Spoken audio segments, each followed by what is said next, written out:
2008 થી આનો મહિમા ચાલે છે. ખરેખર ધન્યવાદ છે એમના માતા પિતાને, એમના ગુરુને. સતત 2008 થી આ મહિમા ચાલે છે, પણ કોઈ દાડો રૂક્યો. પરમાત્માના માર્ગે જો ધન વપરાય એનું પરમાત્મા હવાયું કરીને આલે. કોઈ કોથળું ભરીને તમારા ઘેર ઠલવો નહીં, પણ કોઈ બી ધંધામાં ખેતીવાડીમાં બરતક આલે તમને, પણ સવાયું કરે એવા મહારાજને ખરેખર એક કોટી કોટી વંદન છે. એમ કહો આ બહેનોનું પણ મારા કોટી કોટી વંદન છે. આજે બહેનોની સંખ્યા ખૂબ છે, ભાઈઓનું પણ મારા કોટી કોટી વંદન.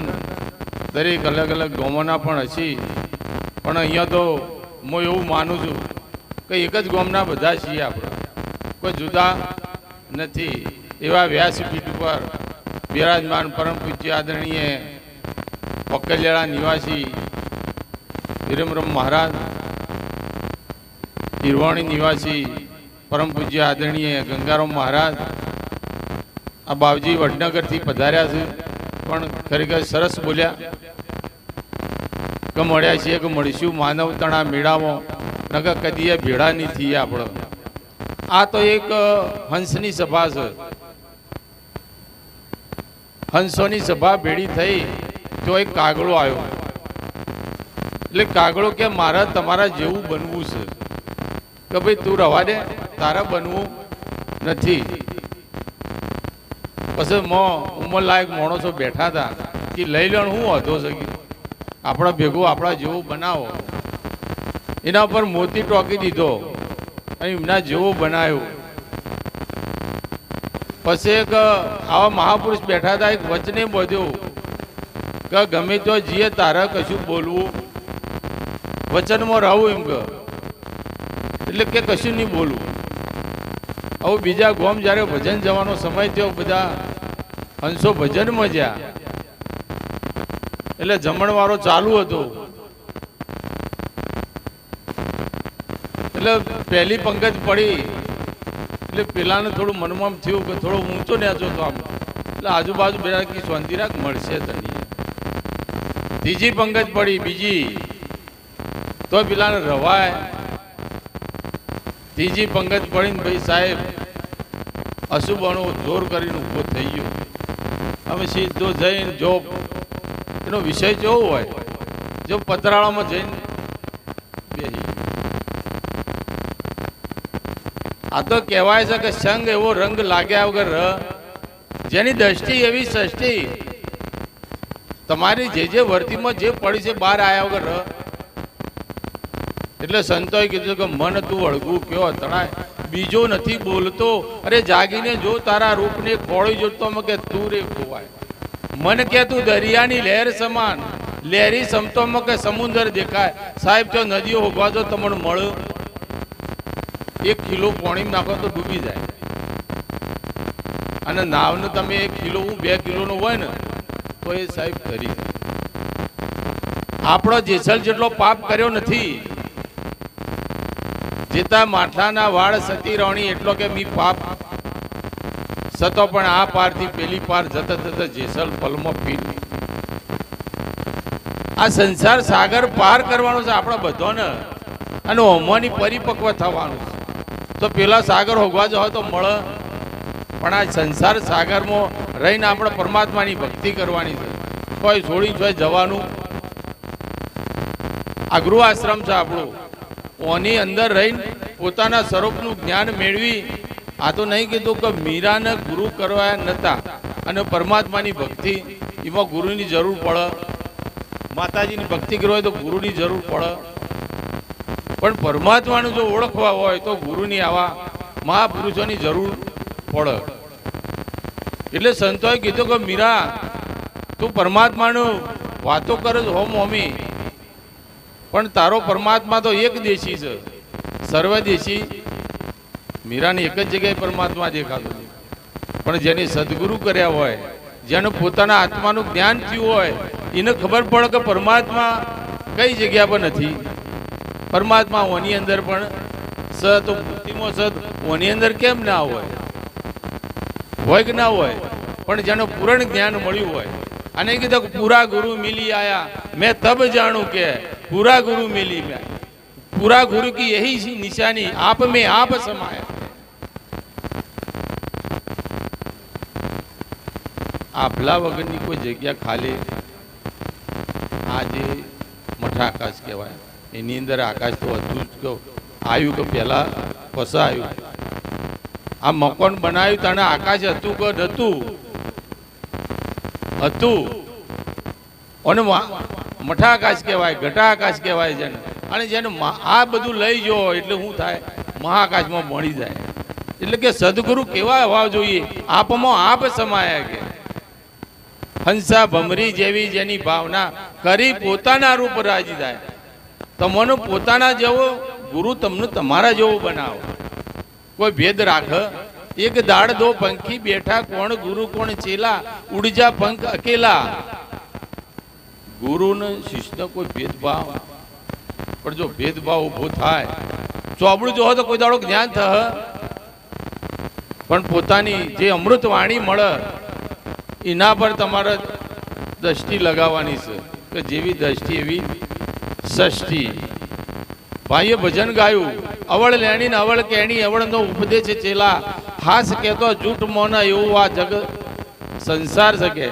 ભાવપુરી મહારાજ કરમ કોંડ કરતા ભૂતાવળો ચાતા 14 ના દાડા જતા ત્યારે એમનો સેવક ડુંગરપુરી એમના હંગાથી જો કે બાવજી શું કરું છું રાતના કે લાવ મુએ જવું હોનો ચારો એક થળિયા ઓટા હંતાઈ રહ્યું અને સમસોણના અંદર જઈને કુંડાળો દોરી કપડો ઉતારીને આ બેઠા. જે હુંવાળીઓ લાવજી જે બધું બનાવીને લઈ જતા ત્યાં ચોકડે મંત્રો ઉચ્ચાર કરવા માંડ્યા, પણ કોઈ આવ્યું. એટલે પેલા વિચાર કરવા માંડ્યા કે દર 14 હું સાધના કરું છું તો બધો આવું છું, તો આજે કેમ ના આવ્યા? પછી આ તો બધું મૂકીને પછી આવતા રહ્યા. બીજા દાડે જ્યાં એકલા અને ત્યો બેઠા કે લ્યા ચમ કાલે કોઈ ના આજે ફટફટ આવ્યા, આ તો હું કશું લાવ્યો કે ત્યો આગળ એવું તેજ હતું કે અમે ખુદ અંજાઈ ગયા. તો કે હું તો એટલી મથામણ કરું છું કે તમે મને સદગતિ આલો, કે અમે અધોગતિ રખડીએ તમને જો સદગતિ આલી. તમે ભક્તિ અમારી કરો છો તો અમારા ભેડા જ લાવ્યું કે ભાવપુરી થઈ ગયું કે હાલો તમે આવા જ મને બનાવ્યો કે આવા જ બનાવ્યું. અમે બાકડા ખાઈએ, હુંવાળ્યો ખાય, તમે ખાજો. પછી પેલા ગુરુ મહારાજને લાઈટ થયું કે ખરેખર ડુંગરો આવ્યો હોય, આવ્યો જ હતો જ આ વસ્તુ બને. તાણે ગુરુએ શીલા પાણે માગણી કરી. કેવી માગણી? કે મને બોધ કરો. કે બાપુ હું તમારો સેવક છું અને હું તમને જે રીતના બોધ આલું એમ કે આજ મને સાચું જ્ઞાન કે મને સમજાય. પછી કે આ અવતારે તો હું આલી શકું નહીં, પણ ગયા જન્મમાં તાનો કીધું કે સંત બીજ પલટે નહીં જુગ જાય અનંત ઊંચ નેચ ઘર અવતર ધરે આગળ સંતનો સંત થાય. જો તમારી વર્તી કમ્પ્લીટ હોય, આ તો કહેવાય નહીં કે મરતી વેળાએ મને કયો જઈ મળશે સુરતા ઠોમ ઠેરાવો. આ ગણોને આખી જિંદગી ભજન કર્યો, સત્સંગ કર્યો, છેલ્લે જતો વર્તી કોઈને મગજ ફેલ થઈ જાય, કોઈને યાદ શક્તિ જતી રહે, કોઈને માયાજાળમાં ફસાઈ જાય જીવ. આ તમે વિચાર તો કરો. પાનબાઈ શું કીધું? ગંગા સતી પાનબાઈ કીધું કે મન રે મૂકીને આવો મેદાનમાં તમને વતાડું જીવ કેરી જાત. જો સુધી જીવની જાત નહીં જણે ત્યાં સુધી પૂરણ જ્ઞાન તમને મળે એવું. પણ જો સાચા આવા સદગુરુ મળી જાય તો જીવનો શિવ તો મને એક સહેજમાં બને. કોઈ સ્ટેટસ પણ આ તો શું છે? મારા તારામાં બધા ફસાઈ જાય છે કે પટેલ છે, ચૌધરી છે, કુંભાર છે, આ દરબાર છે. પણ જાતિપણું છોડી અજાતિ થાવ પાનબાઈ મેલું અંતરનું અભિમાન. કે જો તમે જાતિ જોઈને જો જ્ઞાન લેવો તો કદી મળે? ગુરુનું ચરણામૃત લેવા જ્યારે શિષ્ય બેહ પછી એ વખત જો એની દ્રષ્ટિ બદલાય કે હાળો મોં ઠાકોર છે કે કુંભાર છે, કોનું ભગવાનનું ચરણામૃત લેવું હાળું ઘટાય. જો આવા સંશયો ઊભા થાય તો જ્ઞાન થાય. ગુરુનું ચરણ કેવું છે એમ કે ગુરુ પંકજ પૂંજતો 14 લોકો પૂજાય શિવ વિરંજી શારદા ગુરુ તણા જસ ગુરુનો મહિમા નેચો નથી સાહેબ, ઊંચો છે, સર્વોપરી છે. જાત્રે મૂકીને તમે થાવ અજાતી પાનબાઈ, તમારું જે અહમ ભાવ છે તે છોડી દો. કેટલી મહેનત કરી છે એમને, એક ભક્તિના માર્ગે ભય આગની ભય કેટલી ભક્તિ કરી છે. ખરેખર આવા અવતારો ભાગીને જ કોકને મળ્યું. જો પૂરણ ભાગ્ય તમારો હોય તો સદગુરુ મળો ન કે કદીએ મળો. આના કીધું કે હંસા ભમરી જેવી જેની ભાવના કરી પોતાના રૂપ જાય. પણ આ તો કેવું છે કે જો સુધી હાકર તમને ગુરુ મહારાજ આલી કે ભાઈ 2 દોતો વચ્ચી રાખજો, છેલ્લે બધું પટી જાય, છેલ્લી હાકર આવે અને 2 દોતા વચ્ચે મિલાવે ગુરુ મહારાજ. પછી પૂછ્યું બોલો કેવી લાગી? એટલે છેલ્લે ગુરુ મહારાજ કી ખાવી ના ખાવી તમારા હાથની વાત છે. ગુરુ તો હાલી છૂટ્યા, તમારા બહાર કાઢી કે મોય નાખવી એ તમારા ઉપર આધાર. ગુરુ જ્ઞાન આલ્યા પાછું ઓહો કોઈ ફર જેસલ તોરલ કીધું કે જેસલ વચન સંભાળી જાગજો, એમ કે પોતાના સ્વરૂપમાં જાગવાની વાત કરી. વચન સંભાળી જાગજો કે જો તમે વચન બધાય ચૂક્યા તો 84 સન પણ તે મુદ ગુરુ કે આવા સંતો ભાગ્ય કોકનું મળો નકર મળો. એવા આગની ભય ઘણી ભક્તિ કરી છે. મીરાએ કોઈ ઓછી ભક્તિ નથી કરી,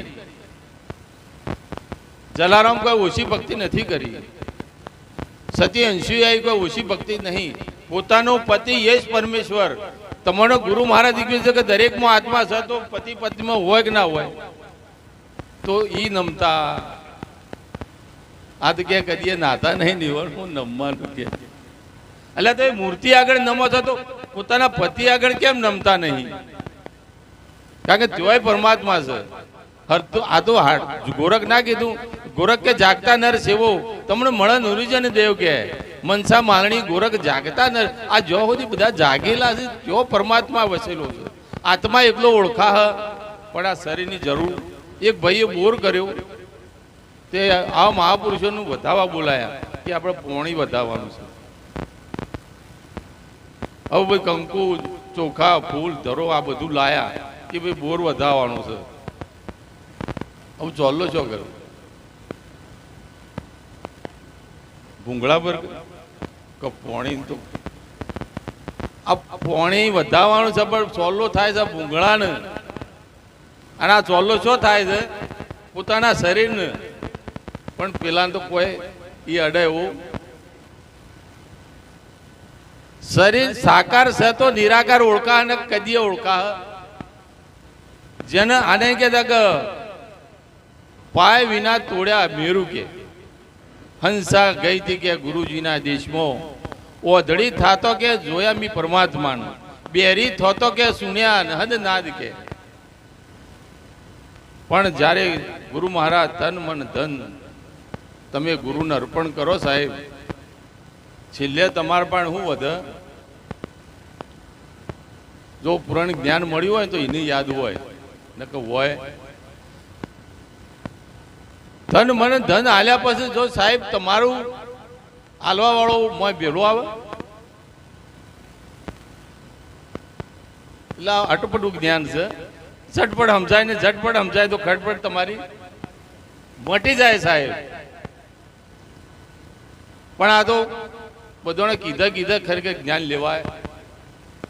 જો પુરાનો પોતાનો ભાવ જાગે ના કીધું હમણાં કે ઉમંગો જાગે રૂપાદે માલદે ને જેસલ તોરણ નો ઉમંગો જાગે કે આજે સંતોને મળવું છે તો સાહેબ એકબીજાને મળતા. કોઈ ટેલિફોન નતા એ વખત પણ ઉમંગો જાગતા ને ત્યાં ખબર પડતી. પેલા બહેની જયારે સગુના બેન લૂંટાતો હતો અને એ વખત અલગ ધણીને ખબર પડી. એ વખત કોઈ ટેલિફોન નતા છતાં પણ પીરને ખબર પડી કે આજ મારી બેન લૂંટાય છે. અને એ વખત સાહેબ તો આને કીધું કે પરમાત્મા સાકાર સ્વરૂપમાં તમારે મેળવવા હોય તો તમને મળે, પણ નિરાકારી કોઈ દાડો મળશે. આ તો એક અનુભવ છે તમારો. ગોળને કોઈ જગ્યાએ અડો તો બધી જગ્યાએ ગળ પણ સસ. અને શેરડીમાંની સાર કાઢ્યો, સાકર પાડ્યું નામ. એ જ નામ અમે નીચે કીધું કે એ છે અમારો રામ. નામે ગંગા નામે જમના નામ તીરથ ને ધામ. સચરાચરમાં નામ અવિચર ઠાલું ન મળે. હવે આપણા દીવાબત્તી કરતા હોય તો નોમ જ લઈએ ગયો, માતાજીનું નોમ જ લઈએ ગયો. જેની દીવાબત્તી કરતા હોય પણ નોમ આધાર છે. આ કળિયુગની અંદર એક નોમ આધાર છે. આ કળિયુગની અંદર કોઈ સહન કરી કે જલારામો એમની પોતાની બૈરી આલી દીધો, અત્યારે કોઈ હાલે? આ આપણા લુગડું હાલવું હોય તો કે હવે હાલો બંડી વરોણે જવું એટલાણામાં. પણ આપણે તૈયારી. પણ જો આ તન મન ધન જો સાચા દિલથી તન મન જો તમે આલ્યું હોય તો સાચવી રાખજો. આલ્યું ગુરુ મહારાજને. એટલે ખરેખર આ બધા ભાગ્યશાળી કહેવાય. જેને સદગુરુ ના કર્યા હોય એ પણ જો હરખું લાગે તો જાતિ ના જોતા. અને બધાને બહેનોને પણ મારા હાથ બેઠો એટલે સારું કહેવાય. બધાને મારા ખોટી ખોટી વંદન. બોલો કૃષ્ણ કનૈયા લાલ કી.